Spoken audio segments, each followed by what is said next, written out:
নমস্কার বন্ধুরা, কেমন আছেন সবাই? পাপিয়াস কিউলিনারি আর্টের আরেকটি নতুন ভিডিওতে আপনাদের সবাইকে স্বাগতম। আমি আজকে নিয়েছি বাঁধাকপি, ফুলকপি, গাজর আর পেঁয়াজ কুচি। এবার প্রথমে একটা প্যান বসিয়ে দিয়ে আমি আদা গ্রেট করা আর রসুন কুচি করা দিয়ে দিলাম। তেলের মধ্যে রসুনটা আর আদাটা আমি হালকা একটু ভেজে নিলাম। এবার দিয়ে দিব পেঁয়াজ কুচি। আসলে পেঁয়াজ কুচি কোনো মতেই ভাজা যাবে না, শুধু কালারটা চেঞ্জ হওয়া পর্যন্ত একটু অপেক্ষা করতে হবে। পেঁয়াজটা কালার চেঞ্জ হয়ে গিয়েছে, এবার আমি দিয়ে দিচ্ছি গাজর আর ফুলকপি। আসলে যে সবজিগুলো সিদ্ধ হতে একটু দেরি হয়, গাজর অবশ্য কাঁচাই খাওয়া যায়, তারপরও আমি ফুলকপি আর গাজরটা একসঙ্গে দিয়ে হালকা একটু নেড়ে চেড়ে নিলাম। এবার দিয়ে দিলাম স্বাদ মতো লবণ আর খুব ভালো মতো করে নেড়ে চেড়ে নিতে হবে। আজকে আমি বানাবো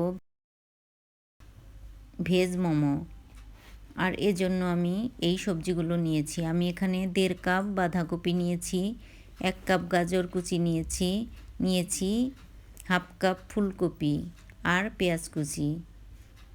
এবার গাজর আর ফুলকপিটা হালকা সেদ্ধ হলে দিয়ে দিব আমি বাঁধাকপি। তবে কোনো মতেই এই সবজিগুলোকে অতিরিক্ত সিদ্ধ হতে দেওয়া যাবে না, তাহলে মোমোর টেস্টটা পাওয়া যাবে না। এবার সব সবজি একসাথে নেড়েচেড়ে নিতে হবে। এবার দিয়ে দিলাম গোলমরিচ গুঁড়ো। আসলে মোমোর এই পুর বানাতে তেমন কোনো মশলাই লাগে না। এবার গোলমরিচটা দিয়ে সব কিছু ভালো মতো আমি নেড়েচেড়ে দিব।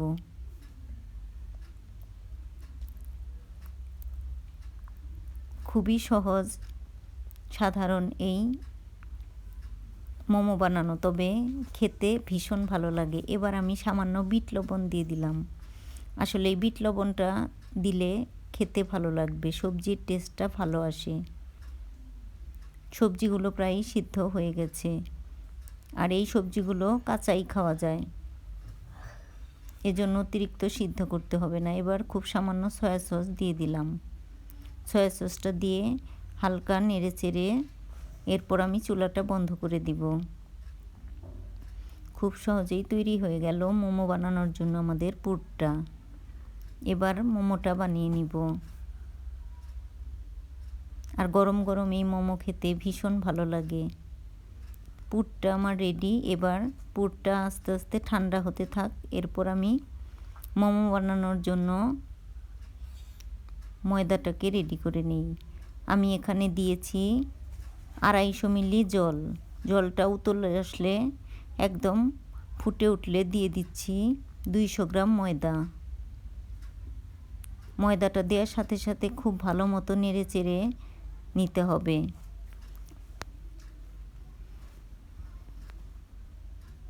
আর জালটা লো হিটে রেখেই কাজটা করতে হবে, মিডিয়াম টু লো হিটে রেখেই কাজটা করতে হবে। এবার ময়দাটা সিদ্ধ হয়ে গেছে, গরম গরমই আমি চুলা থেকে নামিয়ে তারপর মোমো বানানোর জন্য মোমোর এই ডোটা আমি রেডি করে নিব। হাত দিয়ে খুব ভালো মতো ময়দার ডোটা তৈরি করে নিতে হবে। এখানে প্রায় 5-6 মিনিট আমি ময়দার ডোটাকে মেখে নিয়েছি।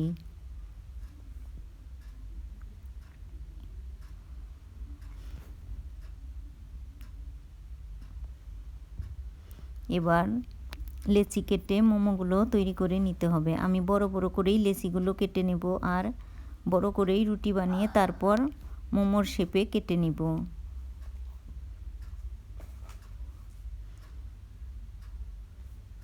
এবার একটু ময়দা দিয়ে আমি লেচিটাকে বেলে নিচ্ছি। আসলে যতটা বড় করা যায়, আসলে আমাদের মোমোর রুটিগুলো পাতলা করে বেলে নিতে হবে, তাহলেই মোমোটা খেতে ভালো লাগবে আর মোমোর আসল টেস্ট আসবে। এবার ময়দা দিয়ে দিয়ে রুটিটাকে আমি বেলে নিব। আসলে খুব বেশি ময়দা দিব না, যতটুকু লাগবে বেলার জন্য ঠিক ততটুকুই আমি দিব। রুটিটা প্রায়ই বেলা হয়ে গেছে, তবে আর একটু বড় করে নিব।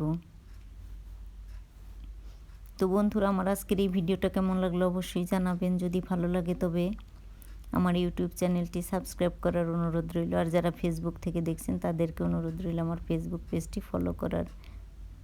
এবার আমি কাপ নুডলসের যে কাপটা থাকে সেই কাপের মাথাটা কেটে নিয়েছি আর এবার সেই কাপ নুডলসের কাপটা দিয়ে আমি মোমোর রুটির মাপে কেটে নিচ্ছি। আর এভাবে করেই সবগুলো আমি কেটে নিব, তাহলে মোমোগুলো একই মাপে হবে এবং দেখতেও ভালো লাগবে, খেতেও ভালো লাগবে। সবগুলো রুটি বানিয়ে আমি একইভাবে কেটে নিচ্ছি।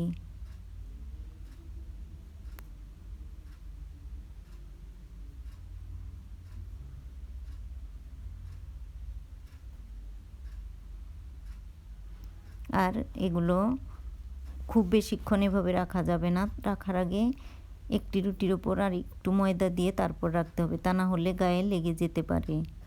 এবার আমি মোমোটা বানাবো। রুটির ভিতর আমি পুরটা দিয়ে দিলাম।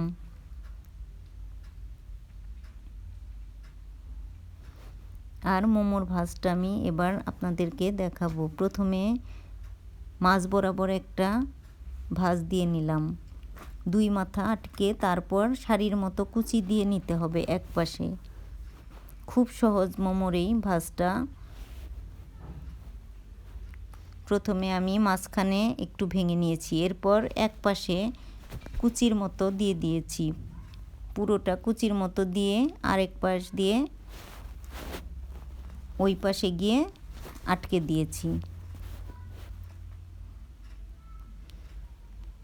আর আমি এই কয়েকটা মোমো বানিয়ে নিয়েছি, বাকি মোমোগুলো আমি একইভাবে বানিয়ে নিব।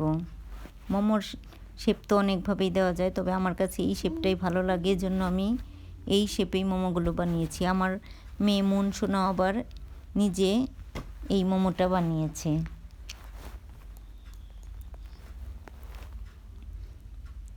এবার আরেকটি মোমো আমি আপনাদেরকে দেখিয়ে দিচ্ছি। মাঝখানে প্রথমে একটু ভেঙে তারপর এক পাশে শাড়ির মতো কুচি দিয়ে দিচ্ছি, আর ওই পাশেও ঠিক একইভাবে আমি আটকে দিব, তাহলে মোমোটা খুলেও যাবে না আর এর ভেতরের পুরটা বের হয়ে যাবে না। আমি একই শেপে সবগুলো মোমো করে নিচ্ছি। তো বন্ধুরা, আমার সবগুলো মোমোই তৈরি করা হয়ে গেছে। এবার মোমোটা ভাপ দিয়ে নিব।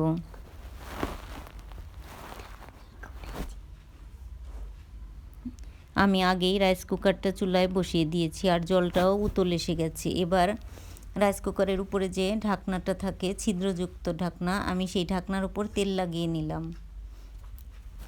এবার ঢাকনাটা আমি বসিয়ে দিলাম রাইস কুকারের ভিতর, তারপর মোমোগুলো দিয়ে দিলাম।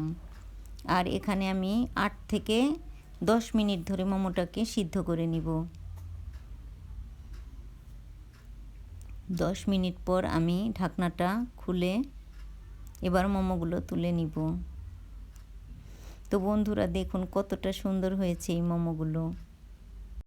আসলে খুব অল্প উপকরণ আর খুব সহজ পদ্ধতিতে আজকে আমি এই মোমোগুলো বানিয়েছি, তবে খাওয়ার পর দেখলাম যে মোমোর এই টেস্টটা আসলেই খুবই ভালো হয়েছে। আর বাসার সবাই খেয়েও বলেছে যে এরপর থেকে আর রেস্টুরেন্ট থেকে মোমো কিনে খেতে হবে না, বাসার মোমোটাই অনেক ভালো হয়েছে। আর বাকি যে মোমোগুলো ছিল একইভাবে আমি সিদ্ধ করে নিয়েছি। তো বন্ধুরা, আজ এ পর্যন্তই। দেখা হবে নতুন কোনো ভিডিওতে। সে পর্যন্ত সবাই সুস্থ থাকবেন, ভালো থাকবেন। এবার গরম গরম মোমো খাবার পালা।